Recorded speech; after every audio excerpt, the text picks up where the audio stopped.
it's clarity, but there has to be a way to zoom in. You ought to get one of those owls that we have. Wayne, I'm sorry you're gonna have to sit with that crew with a live mic the whole time. I hear you. But we just warned each other, hey, it's a live mic. Yeah, well,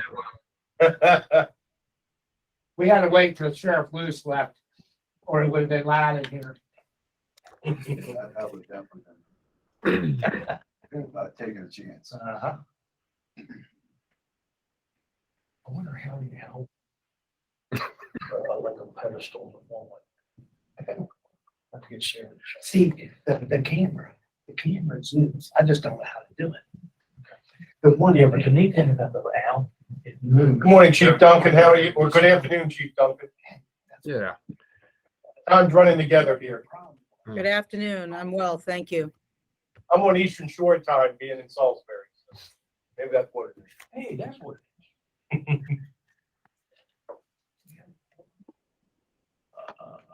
Yeah, we'll find out.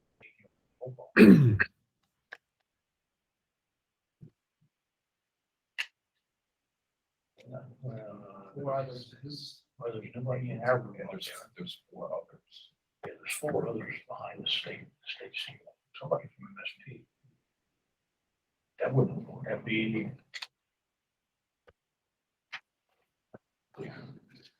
Those guys learn to whisper in a boiler factory. This is It's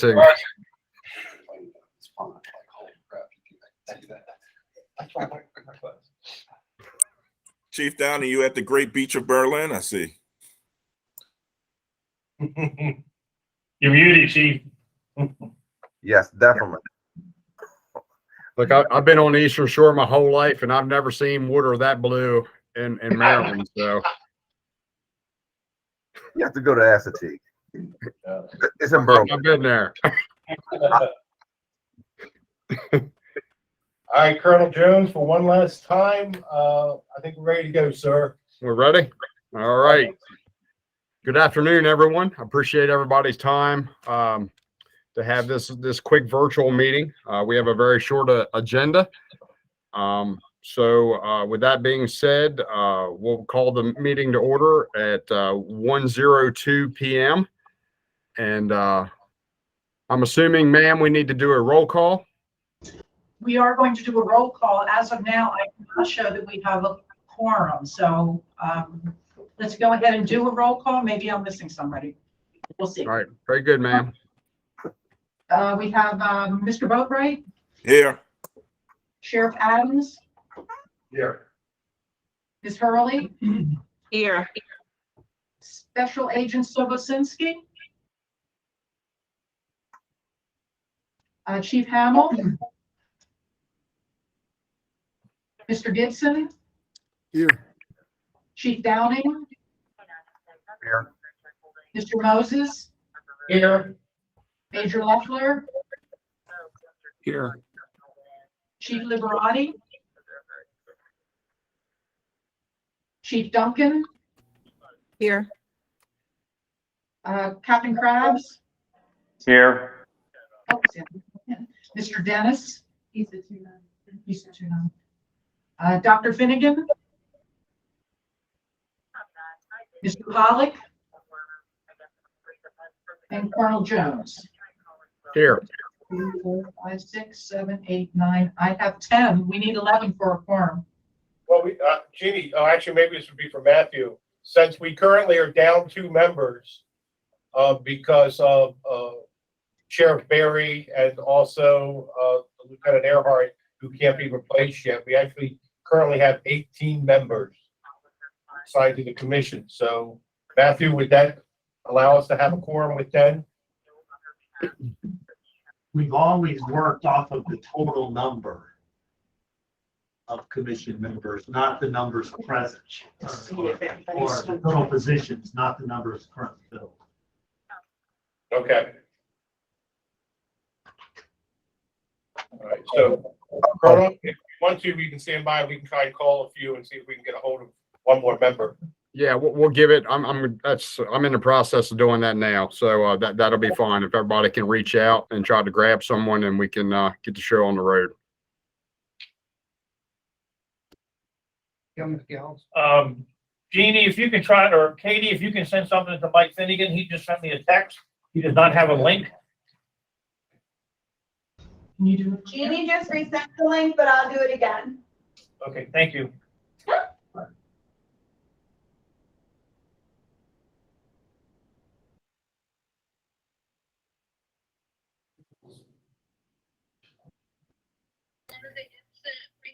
I'm talking to Dr. Finnegan now. He's having some technical difficulties. Apparently the link he has is not working at the moment. Thank you, Chief. I just spoke to Tom Sobosinski, and he's getting ready to get on. He thought the meeting had been canceled.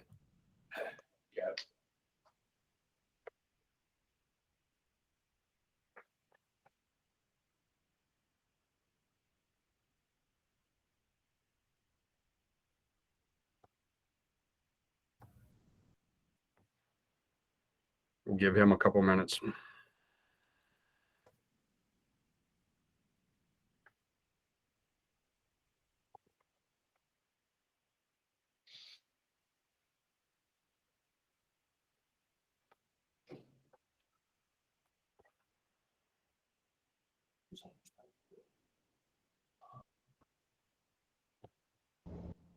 Was that Chief Liberani that just joined us? There it is. So now we're good to go.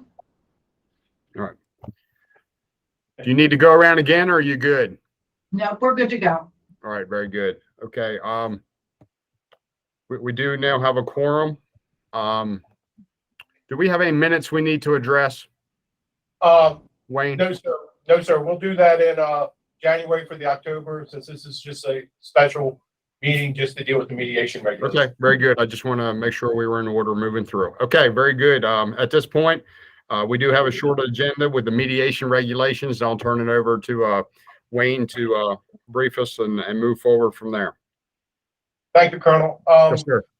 As members of the commission are aware, from our October meeting, we found out that the commission erred somewhat in 2016, 2017, when we didn't promulgate a mediation regulation that was consistent with the requirements of the law back then. That came up when we attempted to get the emergency regulation status for the ACCs, as well as the disciplinary matrix regulations. And it was brought to our attention that we would, as part of getting them approved for the emergency regulation status, we would have to write a regulation dealing with the mediation program. We have done that. We provided a copy in October. It basically implements what the commission has done in the past that's consistent with the law. And I'll turn it over to Mr. Gardner in a second to go into some of the details. The AELR has made us aware that our requests for the final regulations will move faster once they have this mediation regulation. That's one of the reasons why we wanted to have this meeting today, so that we could go over it, the 2+ pages, and hopefully make any recommended changes. We can agree. Katie's here to make changes in real time, so we can move forward and submit this for final approval. We will not be submitting this as an emergency regulation, but we'll go directly for the final regulation. Mr. Gardner, do you have anything to add, sir? No, before we get started, I wanted to mention that I've asked Lori Tricaudian, she's the executive director of Community Mediation Maryland. She was responsible for working with the commission back in 2016-17 in drafting the model policy and resource guide on mediation that's posted on our website, MDLE. And she has taken a look at what we've drafted so far in the regulation and is okay with that. But I've asked her to attend just in case anyone had any specific questions. She's familiar with mediation, with public safety, as some agencies in Maryland have opted to utilize the mediation process. So that way, if anyone has any questions, they can go to her, and I'd ask her if she can just say a few words, and then I think we can move forward. Great, thank you. Can everyone hear me okay? Yes, ma'am. Yes, ma'am. Thank you. Okay, great. So I'm joining you from my car outside a meeting that I have to run into in a second, but this was really important. Appreciate everybody taking the time in this quick emergency meeting or whatever it is, but outside of the regular schedule to address these issues. And I'm happy to be here to answer any questions. I'll just give a little bit of context and then I'll take any questions that folks have. My name is Lori Charkoudian. I'm the Executive Director of Community Mediation Maryland. Community Mediation Maryland is an organization with 16 community-based mediation centers throughout the state, providing free mediation services in a number of contexts. Hopefully you all know your local community mediation center.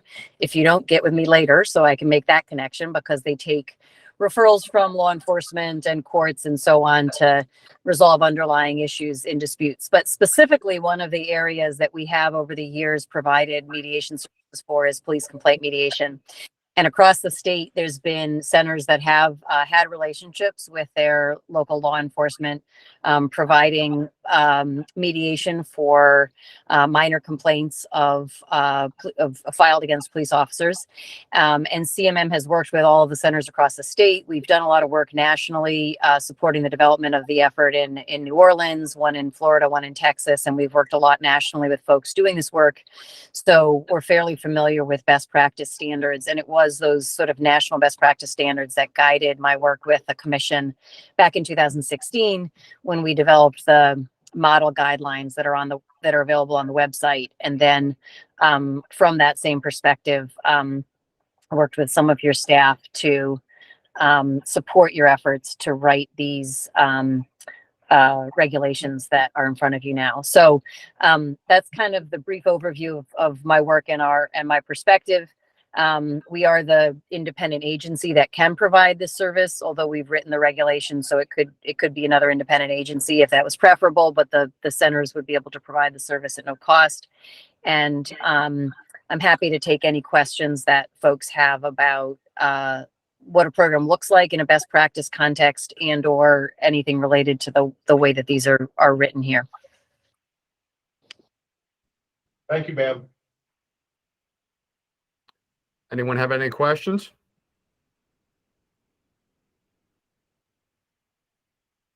All right, hearing none. Thank you, ma'am. Appreciate it. Thank you for your time, ma'am. Thank you, Lauren. Thank you. Appreciate it. And I will be back in touch with you after our meeting. Great, thank you. Thank you very much. Colonel Jones, I would recommend that we do what was, to be consistent with how we've done other regulations, that we just start on the first page, go section by section. I know a few members of the commission had some comments, and we can address those comments in real time with Katie making any changes as necessary, sir. Very good. Please proceed. First section, 01, purpose.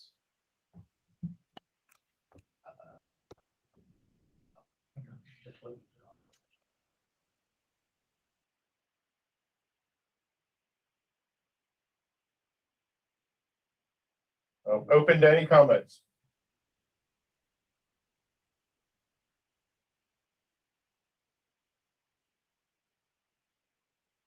All right.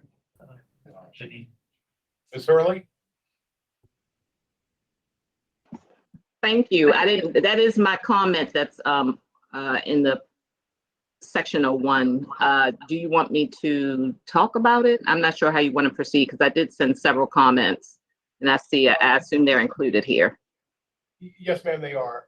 You could briefly talk about it, or if Matthew would, I know we were kind of going back and forth via email, or Matthew can provide context.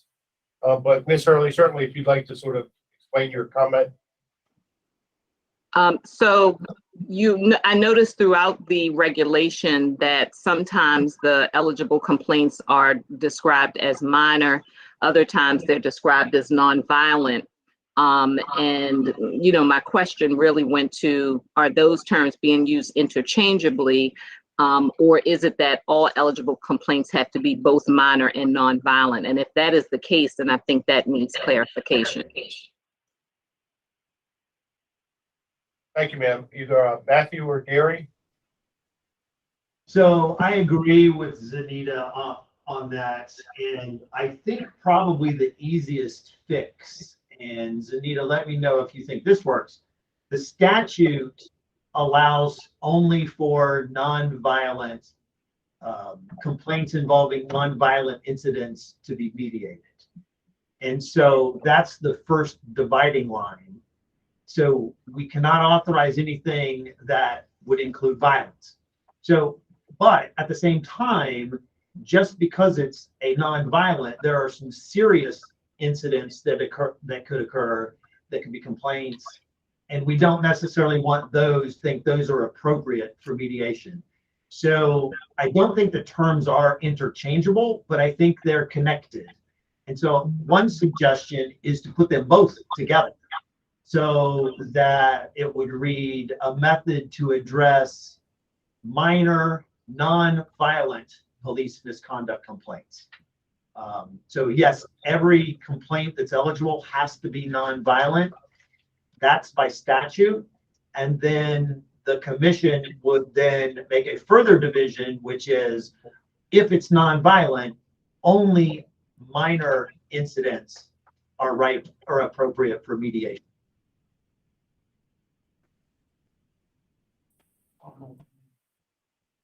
Chief Downing, do you have a comment, sir? I do. When we speak of minor, will we have to define that? We do later in the regulation. It's broken down in regulation 06, which details the complaints that are eligible for mediation. And it basically goes down to category A and B allegations. The short end, the minor end of the disciplinary matrix.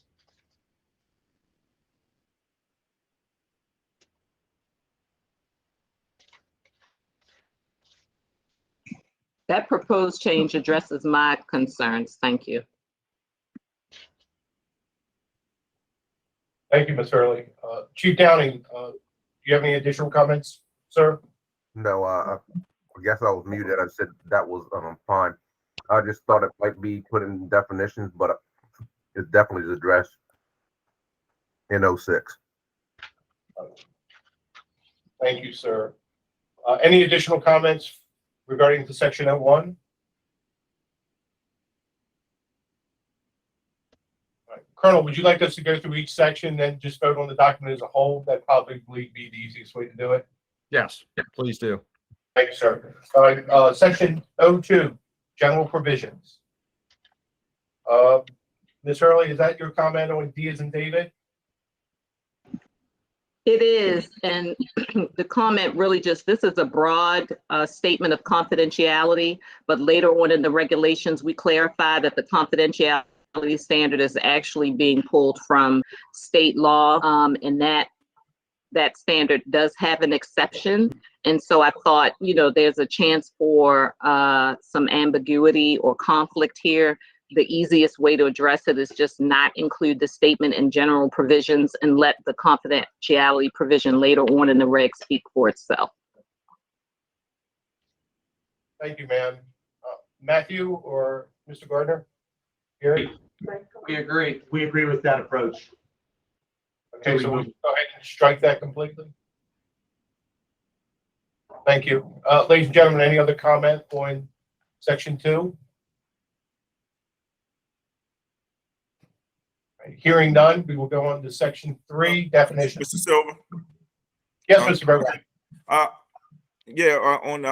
On subsection D, the one we just struck, I'm just concerned, and maybe Ms. Hurley's explanation addresses it. I'm just concerned that in a future, lawsuit or something like that, the discussions that were had during mediation become a part of the legal proceeding. Any thoughts on that? I mean, I'm just concerned about liability down the line. Thank you, Mr. Berger. Matthew, would you like to address, sir? If you look in regulation 05, A4, there's a statement of confidentiality there, which is a more specific statement, and it includes a statutory reference to the exceptions. The exceptions are limited. So this 05A4 and the general provisions statement in D are somewhat redundant, but they were inconsistent. And the most consistent and appropriate statement is later in 05A4. So the confidentiality there is picked up there. Thank you, sir. That answers my question. Thank you, Mr. Burbright. Hearing no additional comments, we will move on to section 3, definitions.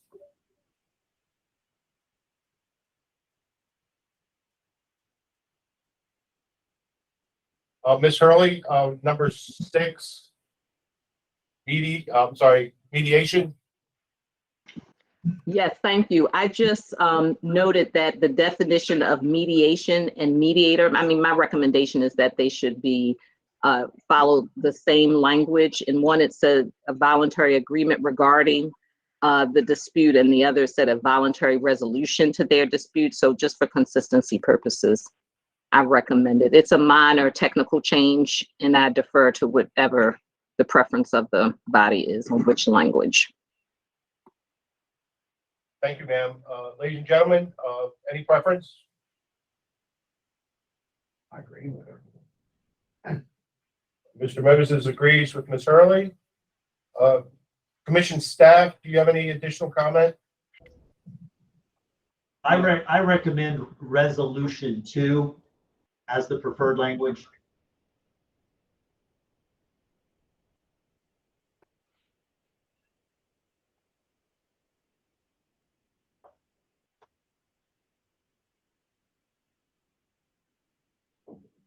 Thank you, sir. Any additional comment, ladies and gentlemen? Any additional comment on any section of 03?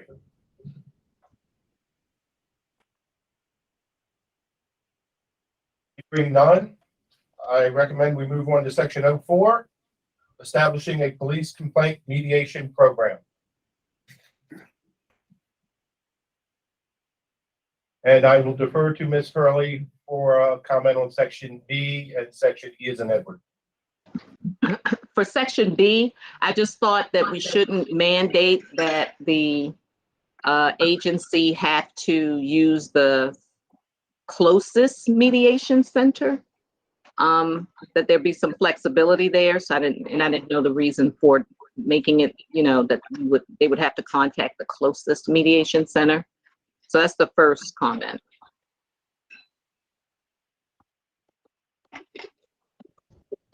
And we agree, we would just substitute that with most appropriate.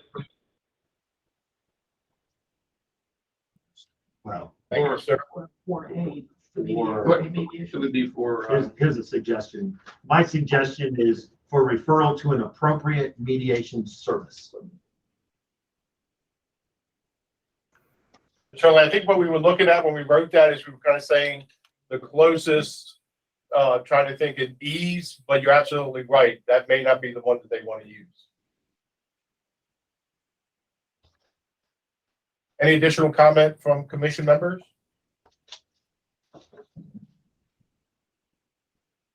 Thank you, ladies and gentlemen. Hearing none, I will move down to 04, E as in Edward.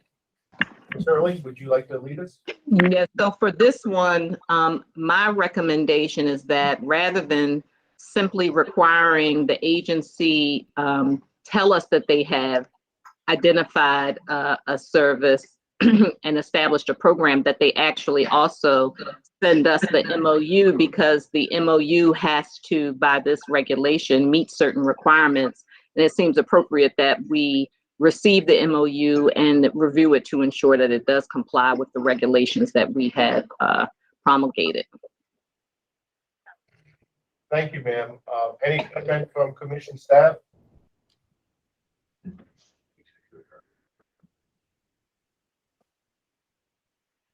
Wayne, real quick, it's Krabs. Yes, Mr. I don't have the ability, unfortunately, to join the meeting, to where I can view what's being changed. Mhm. So I'd like to just get the language for the last section that we changed as far as under A. We changed for the closest mediation center to what I'm writing notes as we're going along. Thank you. Yes, certainly, sir. We, in 4B as in boy, we changed from a law enforcement agency interested in establishing a mediation program shall contact MPTSC. No, I think I may have lost something. It was basically, they would use the closest mediation center. That has been changed to shall contact MPTSC for referral to the appropriate mediation service or an appropriate mediation service. Okay, and I guess we'll be sent another copy of this after we're through it. They'll send another one out, right? Certainly. Okay, thank you. Thank you, sir. All right, ladies and gentlemen, back to 04E as in Edward, regarding Ms. Hurley's comments. Any feedback? Yeah, I just got one question. If they have to contact you all for the referral, why don't you all have MOUs that the agencies could piggyback off of? Maybe because you're asking them to contact you. Probably more of a Matthew question. Commission staff, would you like to weigh in before I do, or? That's the commission's choice. This is not commission staff program. This is the commission's program. So that's a choice for the commission to discuss. Mr. Moses, I think to a certain extent, we were looking at it from a manpower usage. Yeah. Wayne, Mike Krabs again, real quick. Yes, sir. For consistency for across the state with this program, it might be good for us to consider a boilerplate document for an MOU. That way, it'll also cause the staff less time to review it when it comes in, so that everybody's not writing their own MOU with different language, and then you're having to check everything. So a boilerplate where it would still adequately meet the needs and the requirement might be a good idea for the staff to develop, so that it's less time to review when it comes back to the staff from each agency. Executive Silver. Yes. I think we can reach out to Lori and probably get something like that drafted. That's probably a good idea. And then that way we can share it with each agency that interested in developing an MOU. Thank you, sir. Major Loeffler? So that would just be like an example template, because I can only envision what my attorneys here would say about using a already predetermined MOU. Well, Major, and I'll defer to Mr. Milady for this, but obviously we're much more comfortable from a commission standpoint of giving out a template, because obviously if your agency is going to sign the MOU, they certainly want to put eyes on it. Mr. Milady? So I think that's a good idea. Each agency's legal counsel will likely want to review the MOU for legal sufficiency. And then at the same time, the commission is going to want certain things in to make sure that it meets all the eligibility requirements and follows the regulation. So I think both can be true at the same time, and that's a way to proceed. Thank you, sir. So, ladies and gentlemen, for the purpose of E as in Edward, what changes do we want to, are there any recommended changes to the language in E as in Edward? I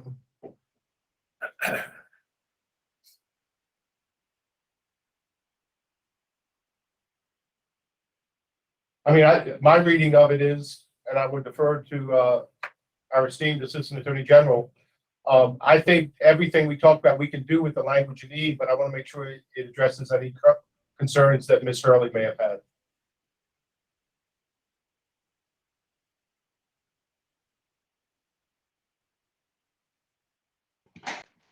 I think adding the forward a copy language is important. I don't know that we still need for tracking purposes because we're not just reviewing it, to track the establishment, but also to review the MOU to ensure that it meets the requirements of the regulations.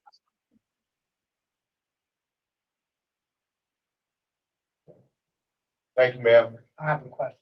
Mr. Moses? Are we gonna do what Mr. Krabs said about the MOU having a, Yes, I think, Mr. Gardner answered that.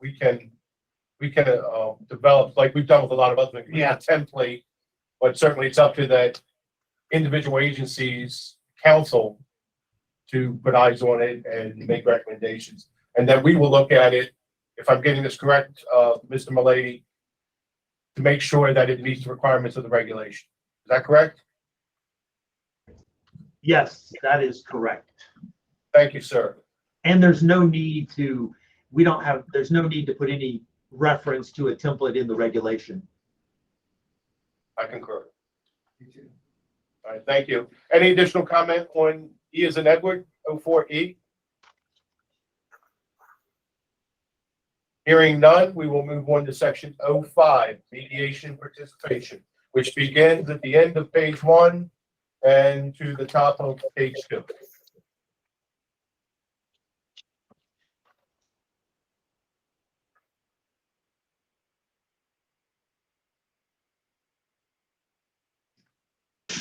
I guess this is me again in terms of highlighting the term involved party as being ambiguous in this instance and suggesting that you clarify who has the right to decline mediation. My thinking was that it would be the complainant or the subject of the complaint, but not like a witness. Involved party could be interpreted very broadly to be anyone involved in the incident that underlies the complaint. So I think we should make clear if we're just talking about the complainant and the subject of the complaint or the officer that's involved in the complaint, or officers. Thank you, Ms. Hurley. Commission staff comment? In A, it outlines really what the involved party is. It doesn't specifically use that term, but mediation has to be agreed upon by the complainant, the involved police officer or officers, and the law enforcement agency. So even if the law enforcement agency has the right, based on certain circumstances that'll be identified later on in this section, for whether or not mediation would be offered. Thank you. So if I'm hearing you correct, Mr. Gardner, so 1 doesn't stand alone. It's a follow-up on 05A. Is that correct? Yes, it's actually following of the parties that are identified at A. I mean, we can clarify that and say something else. Ladies and gentlemen, commission, any recommendations or staff?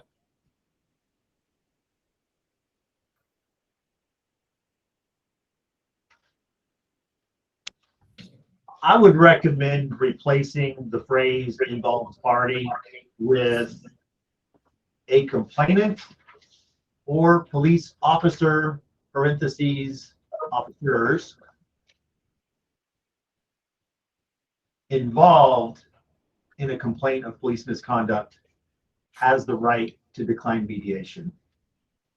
The agency, this is not part of the language, the agency has the right to say this case is not appropriate for mediation at all, which is not a declination, but either party, meaning the complainant or the involved officer, has the right to decline mediation. I think we should remove any overbroad phrase there, as Ms. Hurley suggested. So even though we set out above in A, we never define the term involved party. So we just might as well say it here. It's not that many words and it doesn't really lengthen the regulation, and it makes it patently clear who has the right to decline. Thank you, sir. Ms. Hurley, does that work for you, ma'am? Yes, it does. Thank you. Thank you. Just a brief, if I could ask a brief question here. I mean, we have a complainant or police officers. Could that be, I go back to what Ms. Hurley said originally about the subject of the complaint. Would that be better language in the event somebody tries to challenge the definition of a police officer in some way, shape, or form? That works for me. So Okay. Ms. Hurley, does that seem better from what you were trying to clarify here? I guess it's the officer that is the subject of the complaint. We're not concerned, it wouldn't apply to any, well, I don't know, you tell me, is it possible that this would cover complaints against someone who wouldn't meet the definition of a police officer? I'm just thinking broadly. If you have a complaint related to the actions of an officer, but there may be a civilian employee that's party to that action in some way, shape, or form, that may be identified in that, but may not meet the definition of a police officer. Maybe I'm taking too deep of a dive here.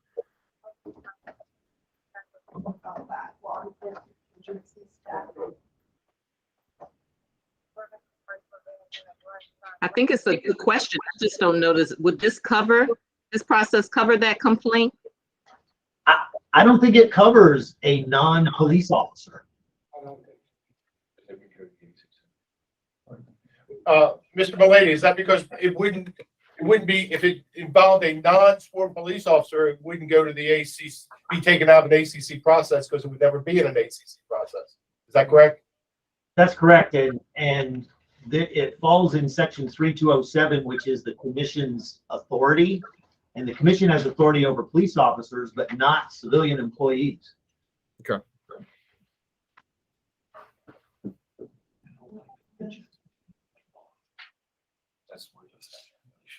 Ladies and gentlemen, any additional comment on 05A1 with the changes? But just in terms of I do think that the police officer that's the subject of the complaint is probably a little bit clear, because it's possible that an officer who was involved in the complaint is not the subject, because you could have multiple officers, only one of which is being complained about, but others who are involved. And I don't know that we would want to give the non-subject officer the ability to determine whether the case goes to mediation, because they may have been involved in the incident, but they aren't the subject of the complaint. Does that make sense? Yes, ma'am. Good point.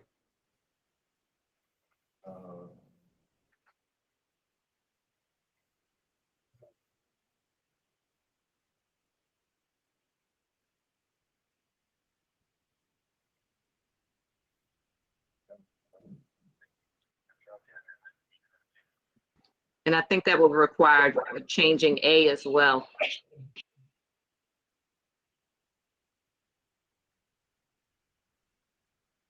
Just to make the language consistent.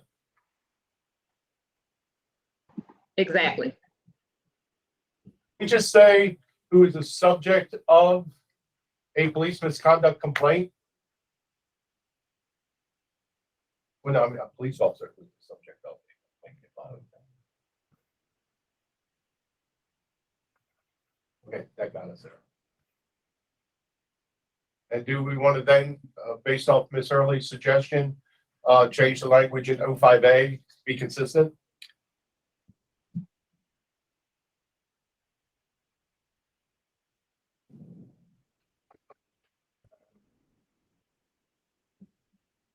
It's Mike Kreisinger, and I agree with Ms. Hurley that we should be consistent in the language. Thank you, sir.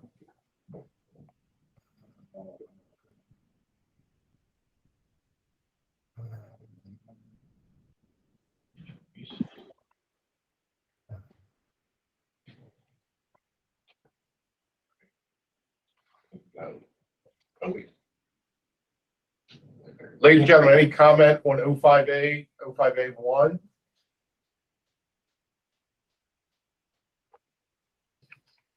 Hearing none, any comment on any other part of 05 mediation participation?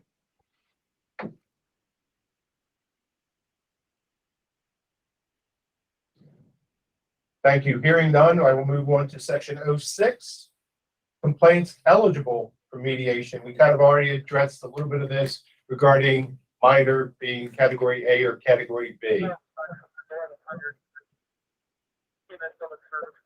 Open for comments.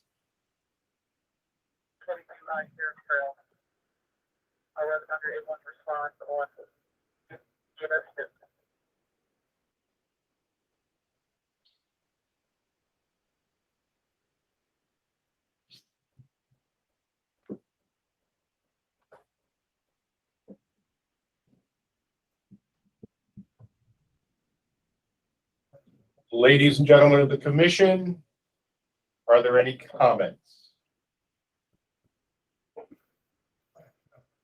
No. Hearing none, we will move on to section 07, complaint procedures.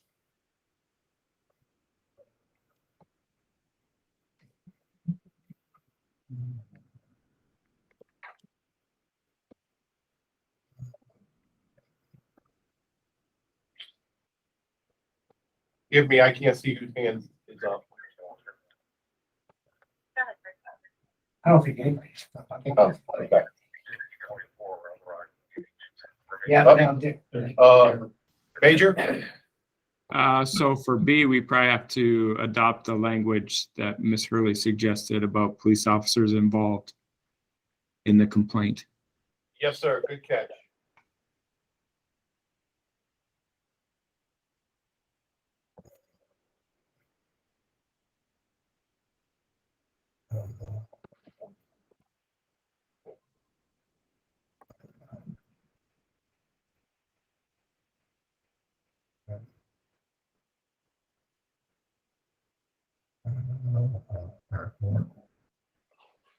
Ladies and gentlemen, any additional comments on section 7?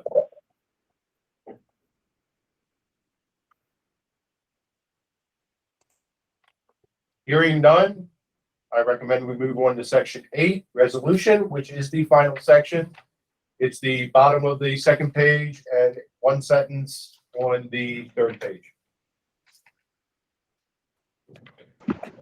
And my comment here really just suggests that B refer to the two options that are set forth in A as the possible outcomes of mediation for clarity. It appears that we're really referring to an impasse.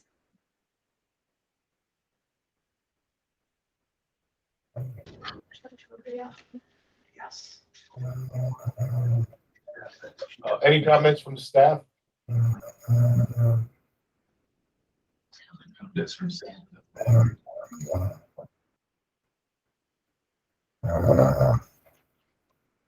Hurley, does that change, answer your concerns? Yes, thank you. Thank you, ma'am. We also need to see F as in Frank, that is on the last page. Ms. Hurley? And for my final comment, so here I just recommended that we be more specific in terms of what we are requiring be reported by agencies related to mediation statistics. And I gave some examples, but I think, you know, for clarity purposes, agencies should know what they need to track and report. Thank you, ma'am. Commission staff?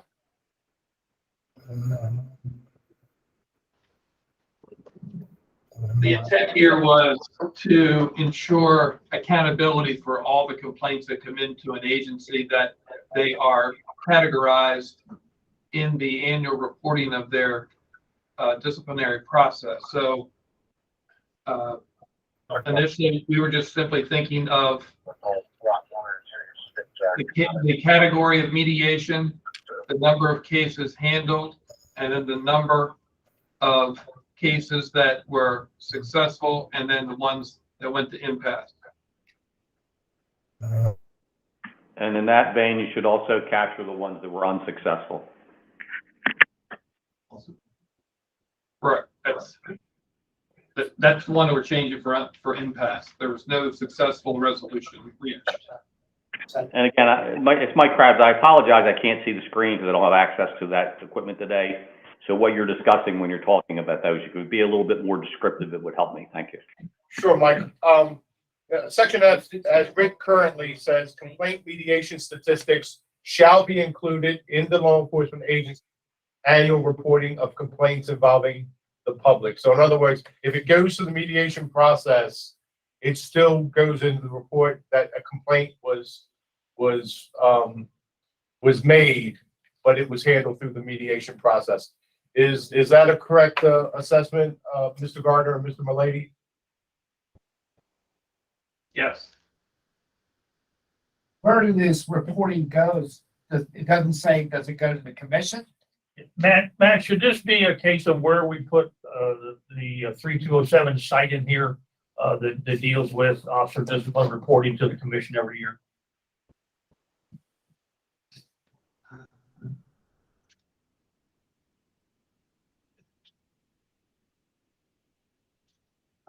I think it's better to be specific rather than cross-reference the statute.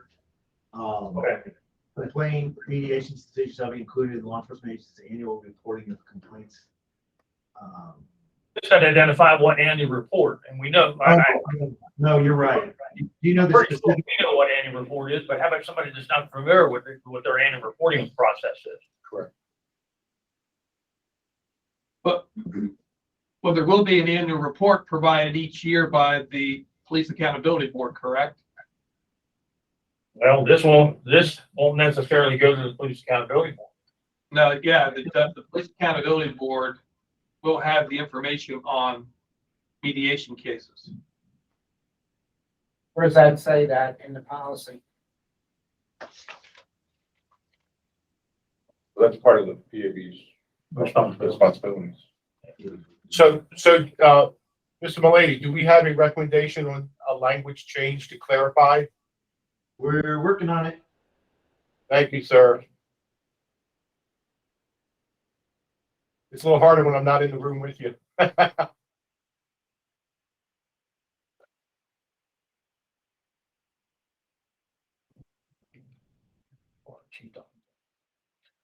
Chief Duncan? Can we go back up to the language right above this concerning impasse?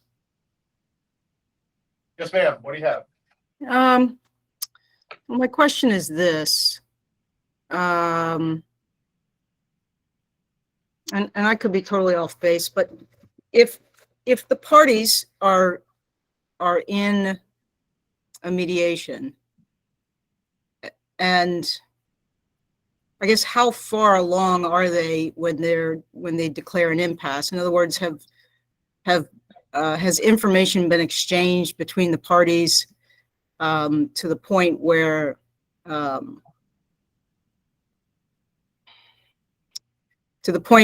it could be problematic going back for investigation? I mean, we're trying to encourage mediation.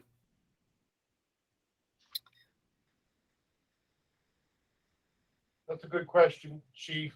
Actually, Mr. Malady, he probably has the most experience in the room now with mediation, but my experience would be it would happen whenever the two parties just decide that this is not going to work. Would that be accurate, sir? Well, the parties and the mediator. So they'll if it's ultimately going to end in an impasse, that will become evident.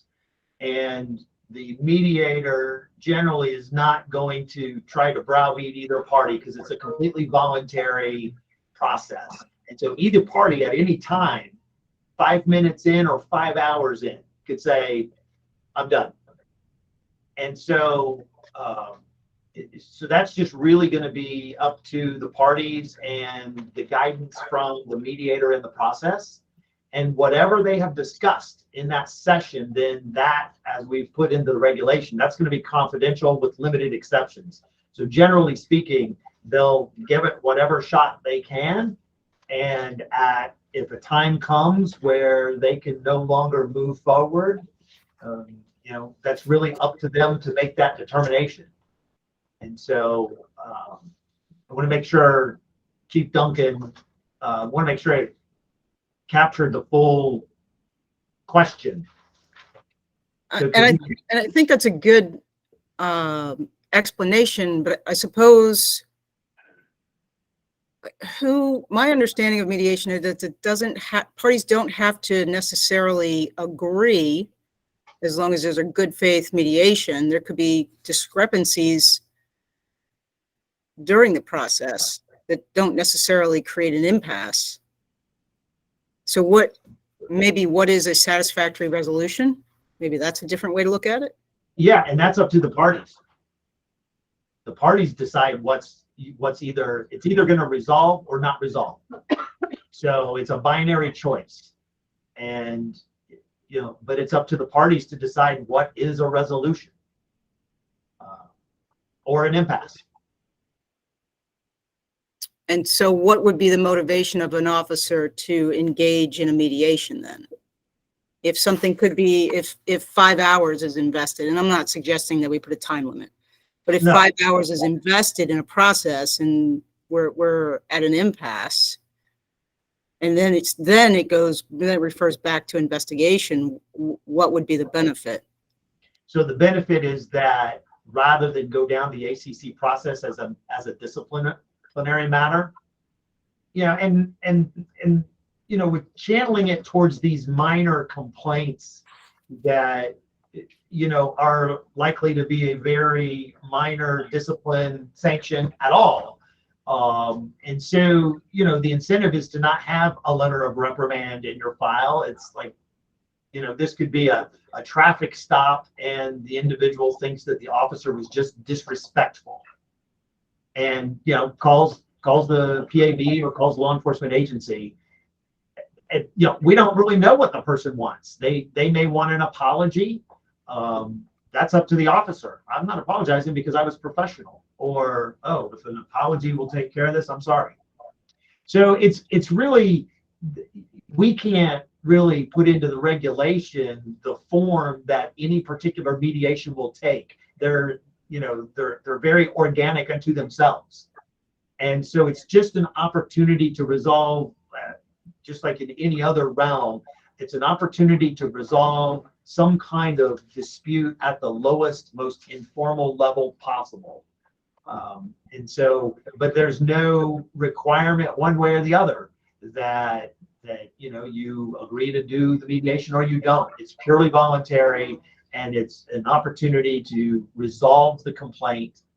And if it's not resolved, then there are other avenues. So there's no pressure on anyone. It's just another alternative outlet for folks to try to resolve whatever has happened, whatever the incident is that resulted in the member of the public calling the police department to complain. And so if the parties reach an impasse after attempting to resolve the issue, does the complainant then get to move forward in the complaint process outside of mediation? Yes.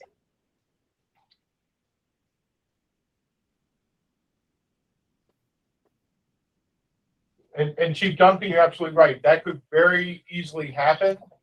But hopefully, with the purpose of it, it'll be they'll enter into the mediation in good faith, and they will be able to solve a lot of them without having to go through the process. But that certainly could happen. And the reason I'm raising it is that in 16 or 17, when this first came about, my understanding was that if there was a good faith effort on both parties, on the part of both parties, it didn't necessarily have to come to a satisfactory resolution, but that there was, the whole idea was a good faith effort on both sides to mediate. And then once that happened, the complaint would go no further. So in any given mediation that results in, I think I more fully understand your question now. In a mediation that results in an impasse, right? The individual thinks the officer was disrespectful and is coming to mediation seeking an apology. And the officer just doesn't feel that that the officer did anything wrong and is unwilling to issue an apology. So they come to an impasse. The complainant, I suppose, an appropriate resolution is, okay, fine. I don't want to pursue the ACC process. That could be a resolution. I tried. I don't think the statutory framework, however,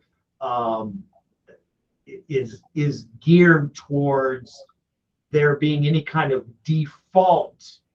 It now comes completely out, because what this starts with is a complaint of police misconduct. So we've already crossed that line that says, we're going to go down the ACC process unless the mediation process is utilized and results in a resolution that keeps it removed from the ACC process. So, a mediator, and we can't control the mediators, but a mediator who understands this entire statutory scheme could recognize an impasse and ask the question, do you want to return to the ACC process? And a complainant might say no.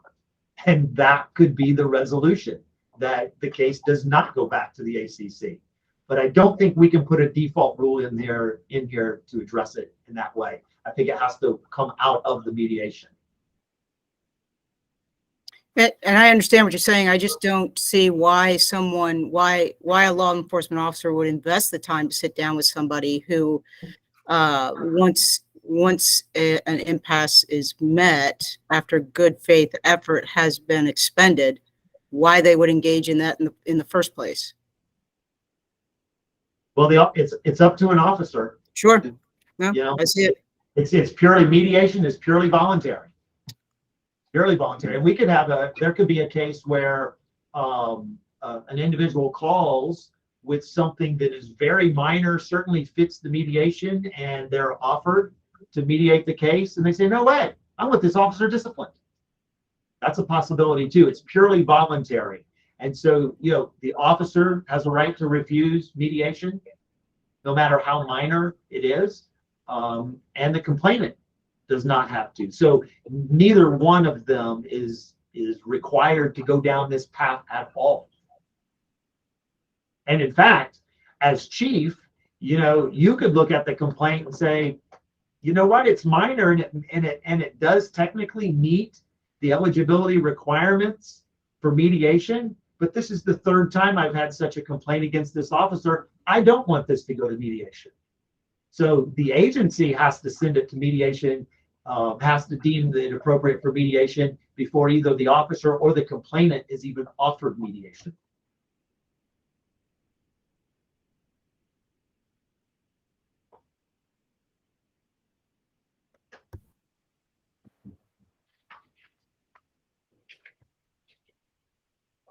Ladies and gentlemen, any other comments?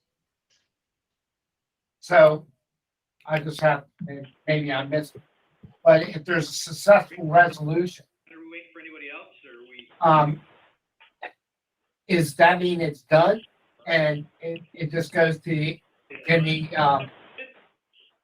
accountability board, because I know it gets forward to the accountability board, but where in here does it say it's done and that it can't go to the accountability board for any further movement? Well, Mr. Moses, it says the results of the mediation will be tracked and forwarded to the local police accountability board, because they still have to account for that initial complaint. Is that your question? No, my question is, if the local accountability board sees it and says, we're not happy with that outcome, we're gonna hear it. The regulation says they really don't have any say in that. Where? Is that correct, Mr. Milady? Could you repeat that? So if Mr. Moses brought a good point that if the I heard what he said. I didn't hear what you said. if they don't like it, well, the regulation says that this process is authorized, so the police accountability board really doesn't, they have to accept it because it's part of the mediation process that's required by law. Where does it say in this document? That's all I want to say. if I can cut in here for a second, we're about to lose our quorum. Yes. So, Mr. Gibson had to jump off. I know Tom Sobosinski had to jump off. So, if this is critical, then we need to carry on with it. But otherwise, we got to get moving. Thank you, Colonel.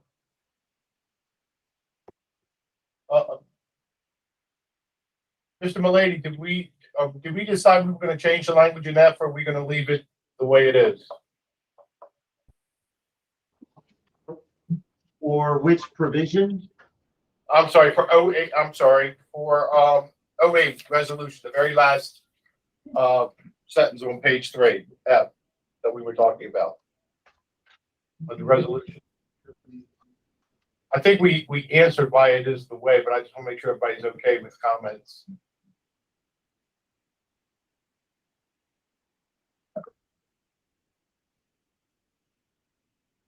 I'm sorry, you're talking about F? Yes, remember we were talking about F, then we went back up to B. Ms. Hurley had a question regarding that. It should be more, Zanita mentioned that should be more specific as to what statistics are going to be required to be reported under mediation. I think the Colonel just raised a good point. We may have just lost our, oh, we're so good. Thank you, Ms. Johnson. My recommendation for F was to specifically enumerate the data that needed to be tracked and reported. As someone who does collect reports from a lot of different type organizations, you want to be as clear as possible and you want consistent reporting. You don't want people just, coming up with their own data points and then you having to go back, and you want clarity here. Thank you, ma'am.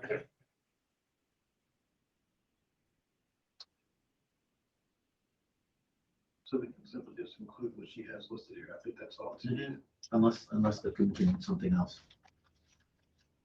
Yeah, we believe that what Zanita has identified here in her comment section of the number of mediations and then the number of those cases that were successful or those that went to impasse. Okay. Hurley, does that address your comment? Yes. All right. Any additional comments related to F or section 08 resolution as a whole? Do we bring up G? Just mine on what we're gonna do with, can they go forward? I didn't get a clear answer from Mr. May. If it's resolved, it doesn't say in this document that they still could go to the Police Accountability Board, or they can't go to the Police Accountability Board. I will defer back to Mr. Milady, but I believe in our ACC regulation, it clarifies that. Is that true, sir? And in 08B, it talks about what happens with an impasse, and 08C talks about what happens with a successful resolution. So I'm not sure what's missing.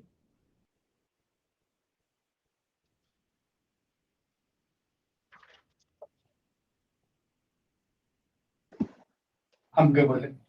Okay. Ladies and gentlemen, any additional comment? All right, very good. Thank you, Wayne, Gary, Mr. Milady. I appreciate all the efforts here. Do we have a motion? Make the motion.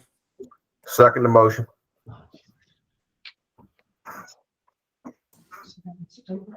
Just go ahead. Kay, do you have your hand raised? Yes. Yes, Colonel, one point that we wanted to raise that after reviewing this again prior to the meeting,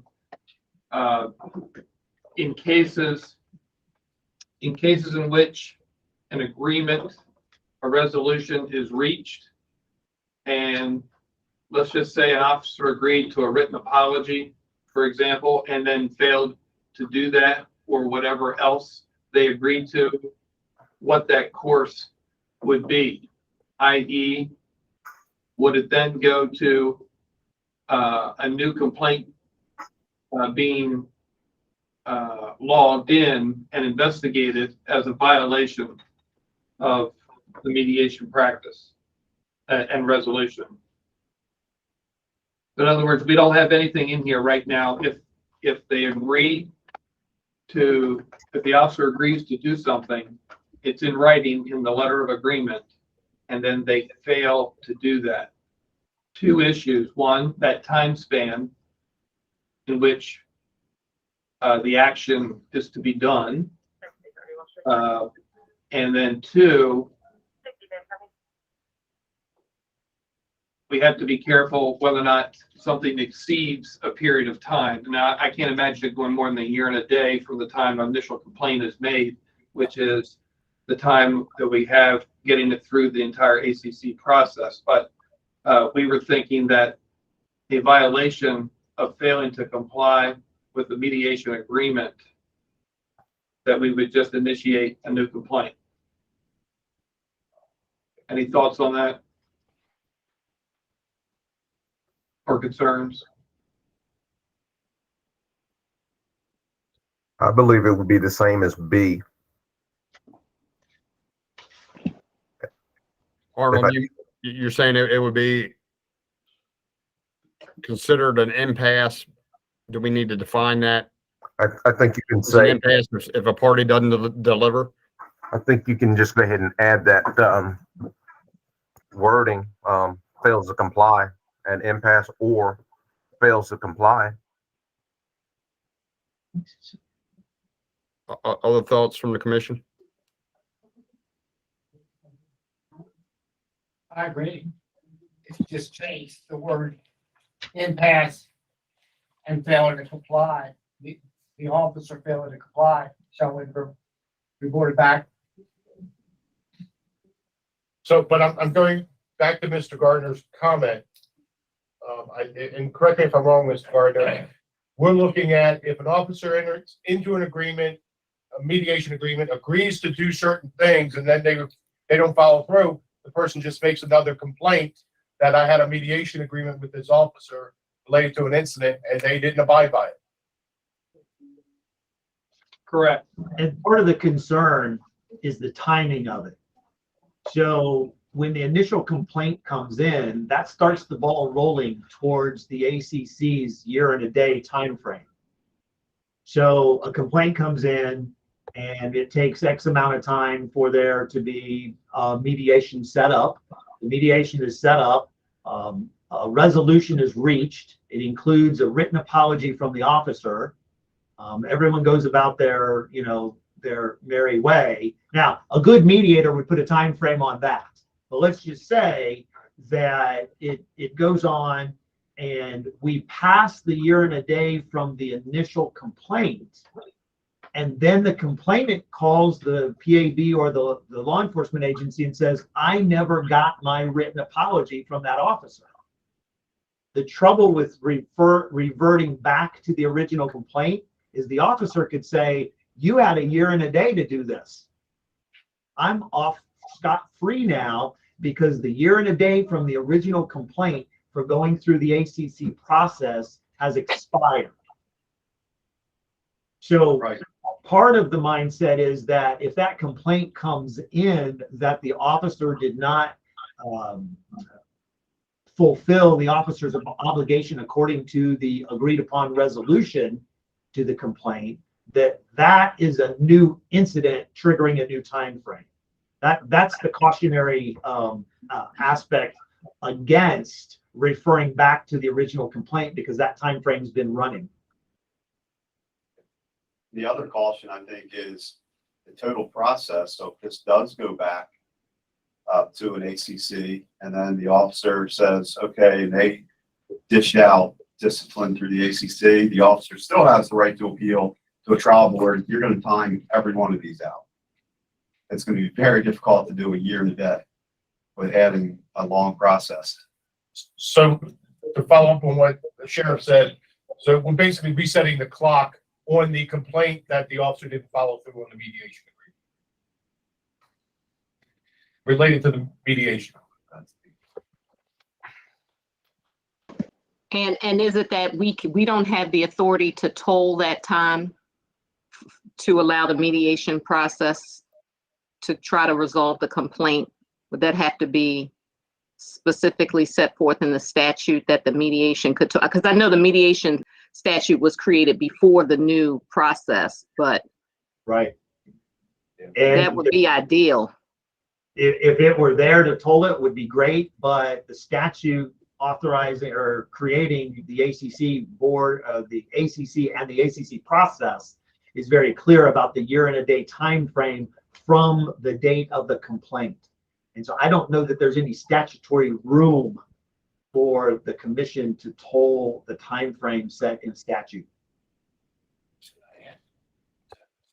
So my question is that misconduct is the only thing that could go to the ACC. So do we have to define failure to comply as misconduct? Because if there's not a policy violation from the agency, then somebody can play games with it.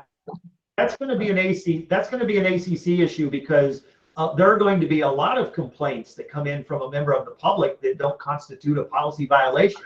So this is not about, we first determine it's misconduct. This is about, we start with a complaint from the member of the public, a complaint of misconduct involving a member of the public. Okay. So I don't think we should define it as, failure to comply. It may not be a policy violation, but it's still a complaint from a member and a complaint involving a member of the public.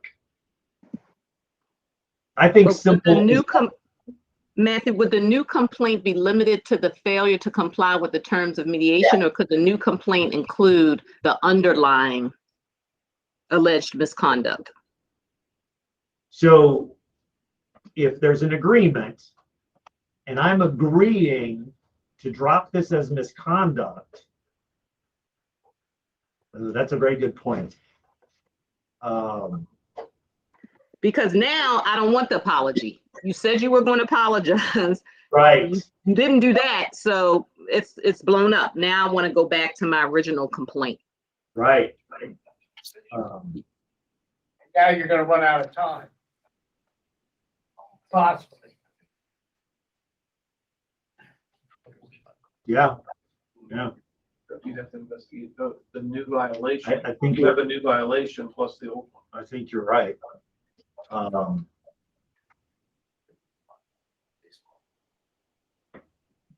Yeah, because you could have the case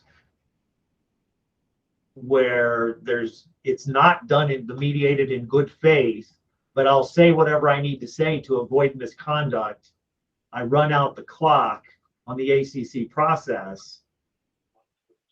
And, I didn't comply with the mediation and I don't suffer any consequences from the misconduct. That's a good point. Or in an aggravating factor, when you consider the second violation, which is the new one, failing to comply with the agreement, the nature of the original complaint could be considered in that, or as an aggravating factor. Right? I think that's cleaner, what Gary just described. Yeah. And then you're right, Carl, and then the ACC would put whatever weight they wanted on the end. Correct. Right. And then we don't have to worry about the time. Those complaints. Any additional comment? How do we write that? We figure out how to write that. Oh, okay. In the actions of the original complaint of misconduct, they'll be deemed the aggregate potential aggravating factor. Is that how you said it? Yeah.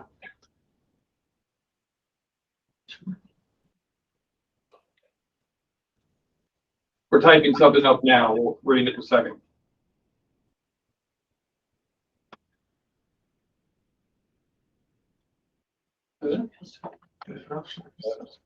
Any additional comment? Mr. Boatright, you had made the motion, but the motion would have to be clarified for the additional language, or we can make a new motion.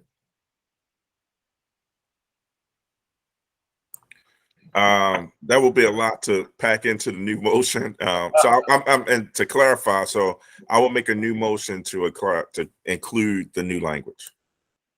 Thank you, sir. Do we have to go back and do away with the first motion? Yeah. Can I rescind it? Yes. Yeah. Yeah, Okay, so so- Colonel, I'll rescind the first motion and make a new motion to include the new language as discussed. Second. Second? Yeah. Okay, we've rescinded the first motion and have a new motion that has been duly seconded. Is there any discussion?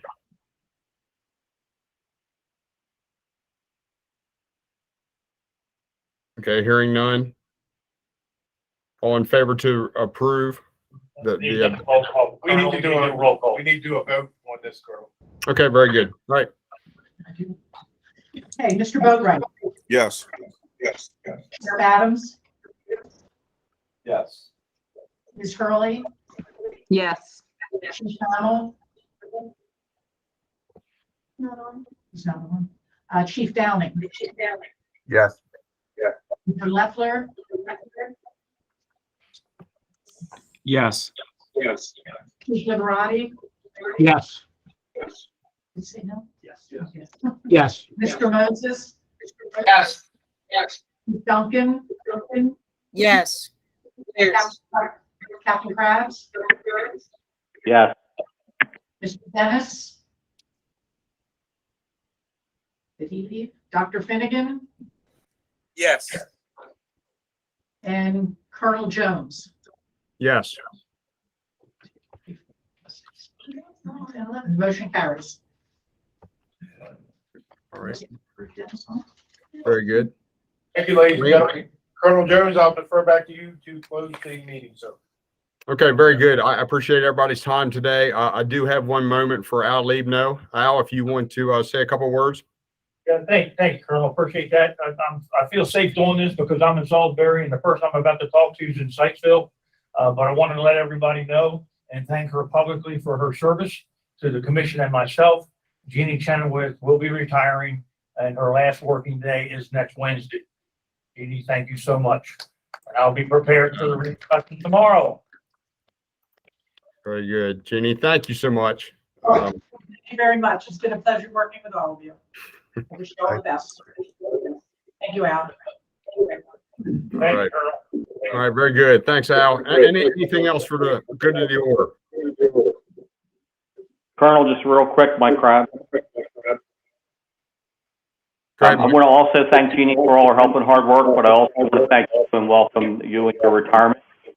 I hope it's good for you and best of luck in the future. Thank you for all your help and support. Right. Very good. Okay. Do we have a motion? Motion adjourned. I'd like to make a comment. Uh-oh. It's Miguel. Miguel, go ahead, sir. Yes, sir. I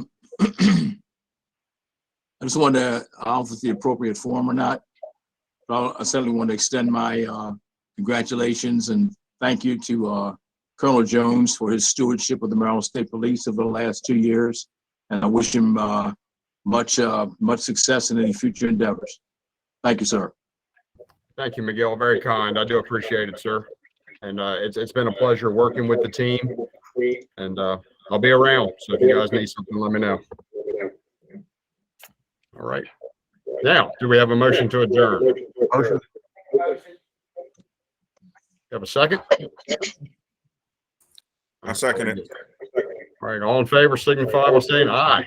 Aye. Aye. Opposed. All right. Very good. All right. Thank you all. Have a great one. Enjoy your holidays. Do the same.